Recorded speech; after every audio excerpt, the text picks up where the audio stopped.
Children, obey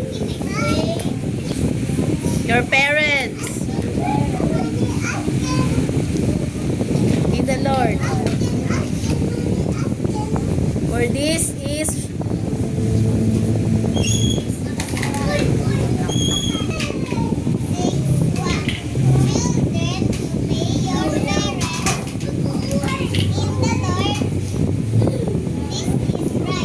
Galing.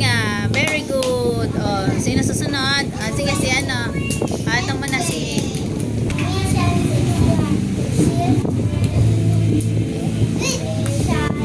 your parents. Your parents is in the Lord. For this is right. We shall